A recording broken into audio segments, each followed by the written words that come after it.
Hello, hello, and welcome to another episode of the Unstoppable Woman podcast. I'm so happy all you Unstoppables are out there listening to this and downloading what it takes to really quantum leap, make an income breakthrough, and do things that you previously thought were impossible, but you proved to yourself that you can do it. So today I'm going to be talking about the shift. When I started writing my notes for this podcast, I came up with 20 ways that I 5 times my income in 1 year. But we're going to separate those into 2 podcasts. So these are the first 10 ways that I 5 times my income in 1 year. And I want you to listen in and see what those are, and also write out how you can better your best in all of these categories, because it's not about perfection, but it is about consistently growing yourself and taking things to the next level.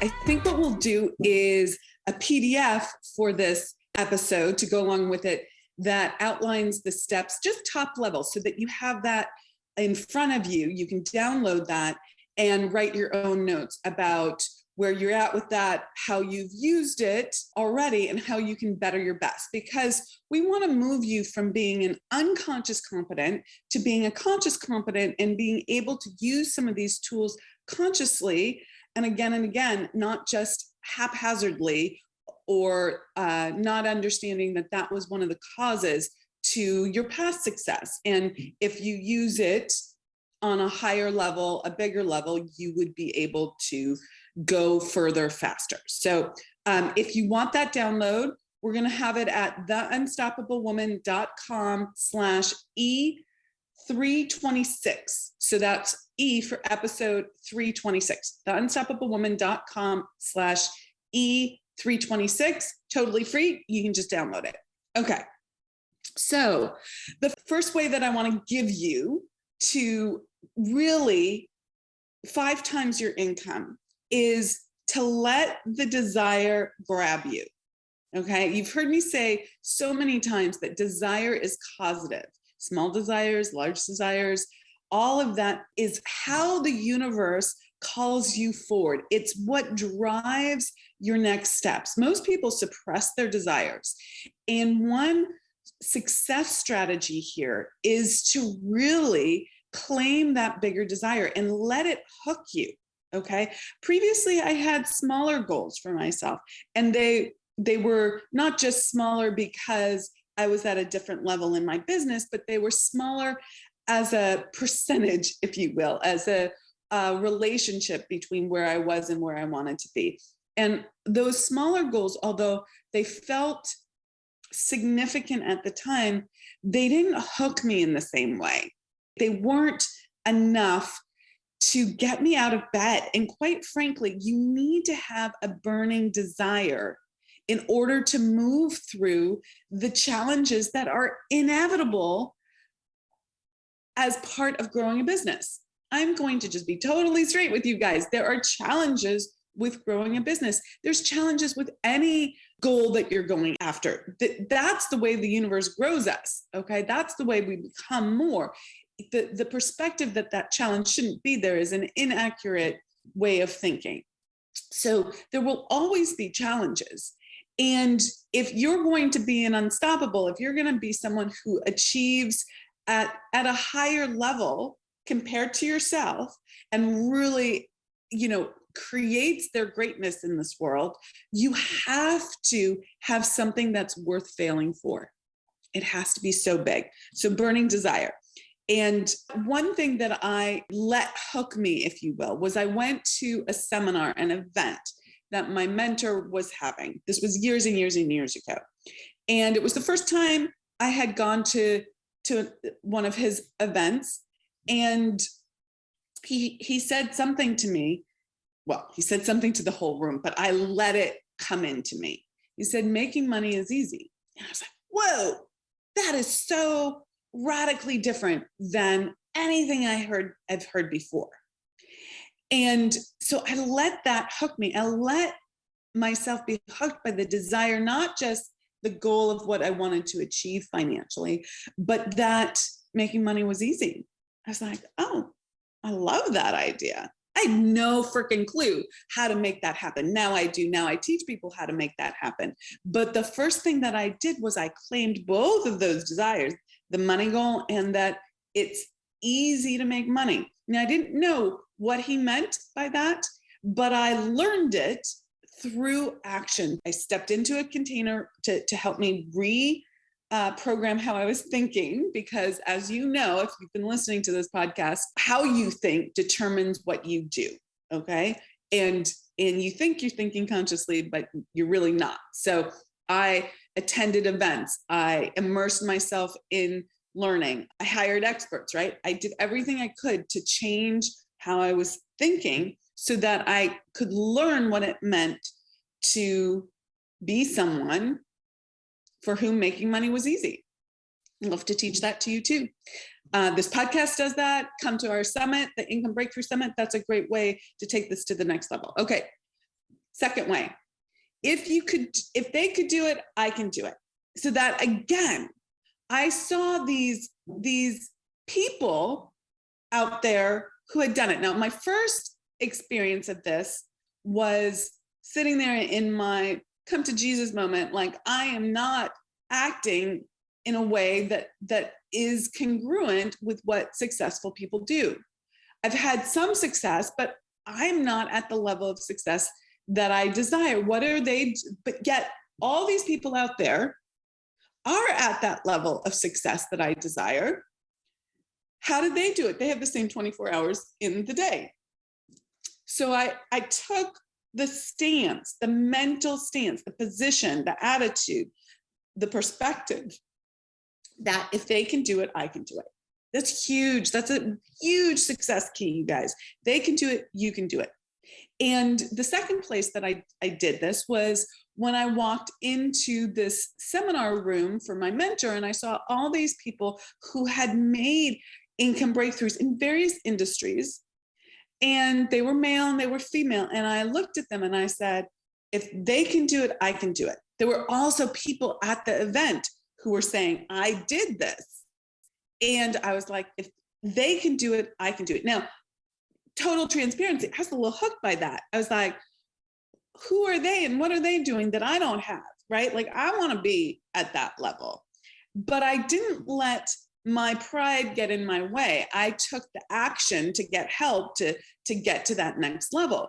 So I found evidence that if they could do it, I could do it. I found evidence in my life for that. And by starting to take the actions, okay? And I was helped along with that by understanding the role that belief plays in goal achievement. And not just belief, but faith, which are slightly different things. It's not the topic of this podcast, but I would just say in a nutshell, belief is like, I believe I can do it. I have belief that it's possible.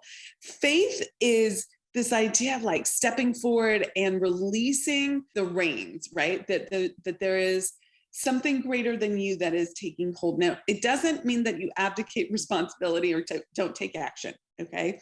So there you go. Okay, number 3, I acted quickly before I could talk myself out of things. This is such a huge one, okay? So again, these are the 10 things I did in that year that I 5 times my income, okay? Where I took my business income to the next level. So third way, acted quickly before I could talk myself out of it. So what's an example of this? I raised my prices quite significantly. And I offered it for sale the next day. Like I made the decision in a coaching container that I was going to raise my prices. And the next sales call that I was on, I offered my new rates at that level. And I didn't run away from it. It was scary. I'm like, who am I to do this, right? But I offered it at that higher level. And she said yes. In fact, I didn't close the sale. I've learned so much more about how to do sales since then. I was a little green, However, I offered it. She said yes. She backed out. It didn't work, you guys. It didn't work. But I got a taste of this concept of acting quickly. And then I didn't go back. This is a huge one. Okay, so that's number 4. I didn't go back. I didn't go, okay, well, that didn't work this time, or it didn't work the next time, or it didn't work this time. I'm going to backtrack on this. Now, sometimes people can't hold the price increase and they need to actually set something smaller and get some momentum going. You have to know yourself here. But I didn't go backwards. I didn't change what I was doing. I stayed the course. And what I did differently here than what most people do is I made adjustments in how I was selling. I made adjustments in how I was positioning the service offering.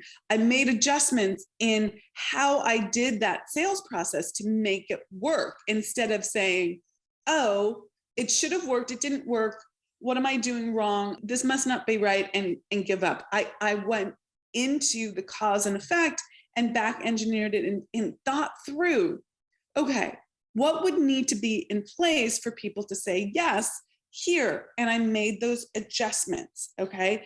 So I didn't go backwards. That's number 4. I didn't go backwards. I kept my decisions and I kept my goals. Okay. So I kept that bigger goal. Okay. My goal that year was to go from 138K, which is what I did the year before, to $1 million. And if you do the math, I didn't make it. I got to 700K. I 5 times my income, but I didn't make it to $1 million. And there were many days, many months where I was like, this is crazy. What am I doing? How am I going to make it work? And I was lost in the weeds. And I really had to stay the course and understand that the process was you claim the desire and you make a decision. And decision means you burn the boats. You don't go back. You don't wobble. Okay. And you use that. Again, this is not for the faint of heart. Okay. And I'm going to talk about that in a little bit, some more. But you use that as a way to better your best, to get to the next level, to grow faster, to do the things that are on that level, not at the level that you're at right now. And that's going to tax you. There's nothing in this way of quantum leaping that's not going to challenge you. It's going to friggin' challenge you. And that's why number 1 is so important. You have to want it badly enough. It has to be a burning desire. It has to be something you, not me, but you really want. Okay. 5th way, I got leverage over myself. Okay. What do I mean by this? And there were 2 fundamental ways that I got leverage over myself. So getting leverage over yourself is super important. So human beings are motivated in 2 ways: by going towards what we want. That's the burning desire. That's what we want is calling us forward. And we're also motivated by fear, by loss. Okay, so there's pleasure and there's pain. There's what we would like to achieve and what we're afraid of having happen if we don't do the work.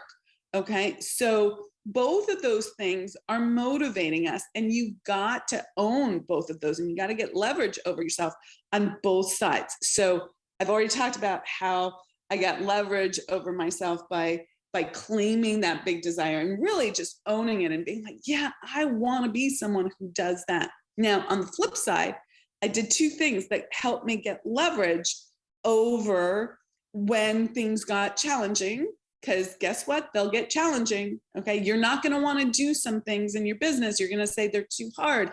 It's impossible. Maybe I should shift. Maybe I should change. You have to have something on both sides that allows you to stay unstoppable in the face of that emotional challenge. Okay. The emotional challenge that might be caused by all sorts of circumstances that are happening outside of yourself. You have to be willing and able to keep going forward despite everything else falling apart around you, okay? Internally and externally. Okay, the 2 ways. I made a huge investment in my personal growth to build my business, to scale my business.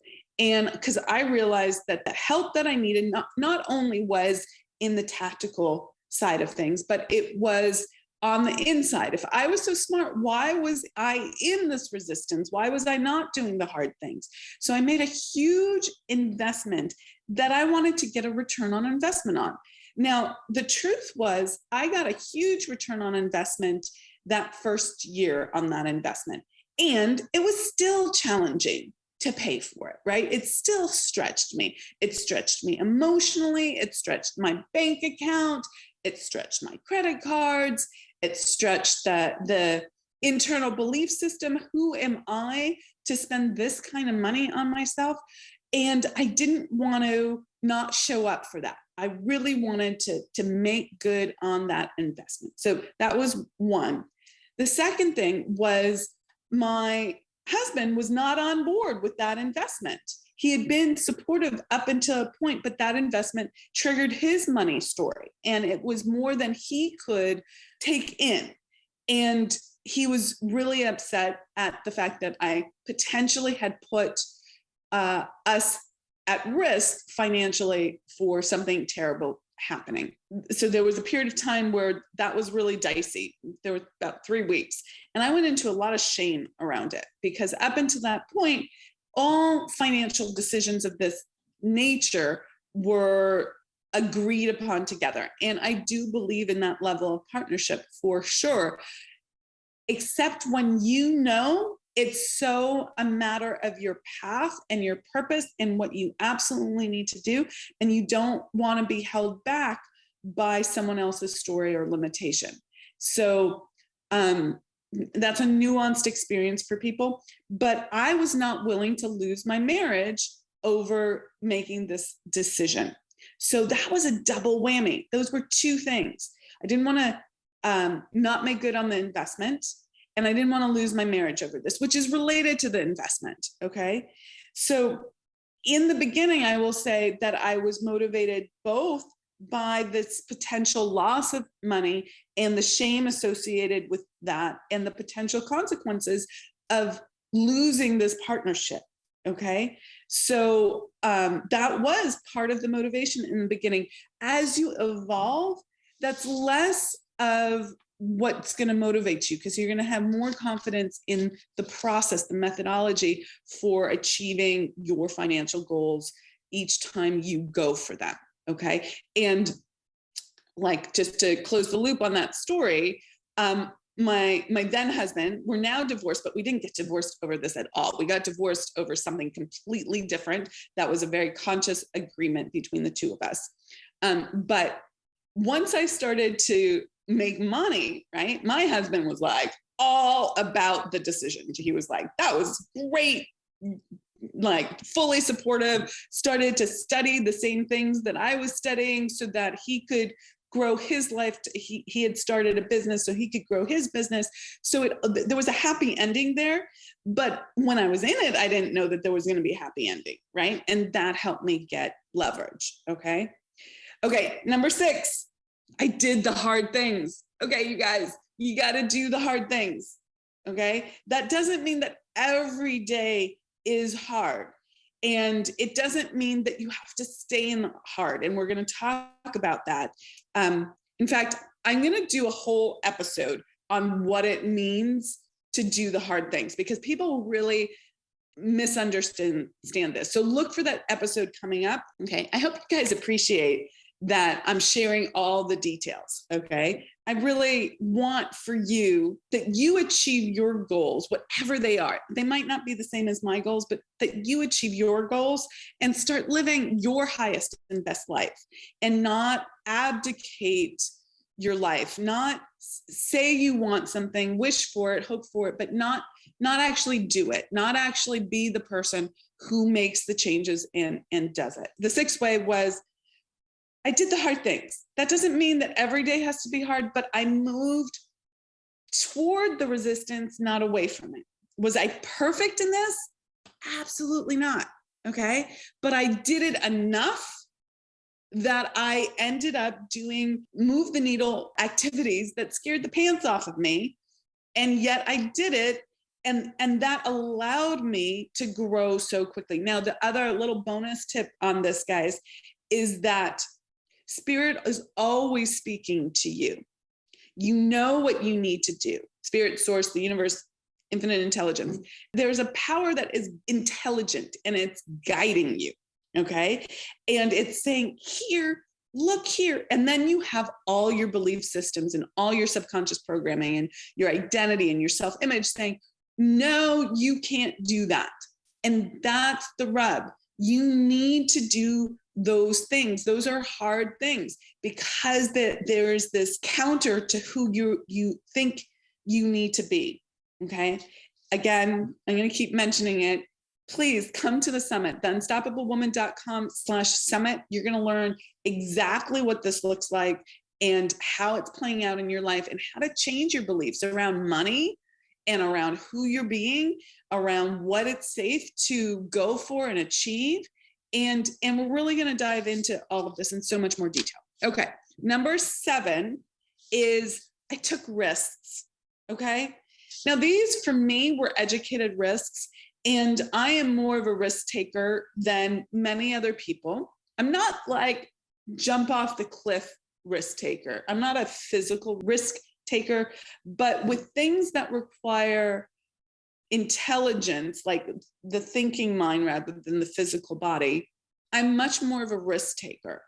I'm willing to go for it before I know that it's going to be a success. Not everything I do is a success, which we'll get to in item number 9. Okay. Not everything that I do is a success, but I was willing to take risks. Again, remember, I took that financial risk to invest in coaching for myself. And that's a way of creating leverage, and it creates some tension. Like there's something at stake if you don't make it work. And this stresses you. This is not a great strategy for everyone. And you have to understand what level of risk stretches you enough that you don't splay out, though there have been times that I had to work through the splay out too, but stretch you enough that you do the hard things. Okay. So what would that look like? That would look like signing a hotel contract before I sold an event. That would look like, investing in a marketing strategy or a training or an event or something before I knew that it was going to work for me in my business, right? There's so many things there. Hiring someone before you necessarily have the cash flow to hire someone, right? You're taking a risk that hiring that person is going to help you leverage and scale. Okay, so this is not a strategy for everyone, and you need to validate what level of risk you're willing to take. And now I look at those risks as educated risks. Like I look and I see, is this viable? Can I do this? Is this possible? What would need to happen? I play it out. I don't do this blindly. Okay. 8, I built my self-worth through action. Yes, I did a lot of study. Yes, I did a lot of inner game shifting. Absolutely critical. But you can't miss this part, guys. You can't miss this part. I built my self-worth by taking different action. I started doing things at a higher level. And I proved to myself that I could survive the mistakes, that I wasn't going to fail in the long run, because I had intuitively, I knew I had a level of persistence, stick-with-itness, if you will, but I had to do it nonetheless. My stick-with-itness used to be around the small tasks. I knew I was going to do the little tasks. I had to build the self-worth through action on the action for the tasks that were a stretch for me, not the easy ones. You're already there. You're already someone who does that. I had to become someone who was worthy of the outcome that level of action creates. Okay. That's super, super important. Number 9, I wasn't afraid of making mistakes. Let me say that differently. I wasn't so afraid of making mistakes that I let it stop me. Okay. Was I afraid of making mistakes? Yeah, that was part of the leverage that I was getting over myself, right? Signing the hotel contract. Then I needed to I'm like, I don't know if this is going to work. I might have made a huge mistake here. And yet I was like, okay, what do I need to do? And then I got into action and I did the thing and I became the person who worked at that higher level. Okay. So logic helped me here. I said to myself, okay, action, when I take it, is either where I learn or I win. So instead of saying to myself, okay, mistakes are a place where I'm going to shame myself or guilt myself, I'm going to have a perspective of learn or win. Okay. So I used logic to help me go for it here. I also used the laws and understanding the laws in order to have the confidence to go forward. Okay. 10th way, I got help. Okay. I was a committed freaking DIYer. How many of you listening to this podcast are like, I'm just going to listen to the podcast and DIY with this. I'm going to apply this in my life on my own. Okay. That was me. Okay. That's a great attitude. That's a can-do attitude. And yet you cannot get further faster by understanding this material only through this DIY experience. Okay. You still have to grow yourself and you need someone outside of your level of awareness to help you see things differently because you're playing in the forest. Okay. So you're only going to take this in through the position that you're in right now. In the forest, you can only see so far. You want to elevate. Okay. So this was me. And that might sound self-serving to you guys because I'm a business coach and this is what I do. I help women excel at massive, massive levels. But it's the truth. I was only getting so far on my own. I thought I was a smarty pants. I thought I knew how to hack, what I was learning on my own and apply it. And sure enough, I was doing some great things. But when I really got help, everything skyrocketed. So I invested in myself, in someone who had faith in me and someone who had walked the road that I wanted to walk and knew the pitfalls and knew what I needed to do and how to do it differently. By the way, I still had to do the work on my own. There was not like a lot of hand holding. It was like, here's what you need to think. Here's what you need to do. Go do it. Okay. But it was enough that it got me out of my level of awareness. Okay. So the 10 ways, the 10 things I did that allowed me to 5 times my business income in 1 year. I let desire hook me. I had the perspective, if they could do it, I could do it. I acted quickly before I talked myself out of it. I didn't go backwards. I didn't backtrack, stayed going forwards. I got leverage over myself. Number 6, I did hard things. Number 7, I took risks. Number 8, I built my self-worth through action. Number 9, I wasn't so afraid of making mistakes that I got immobilized. I took action on things. 10, I got help.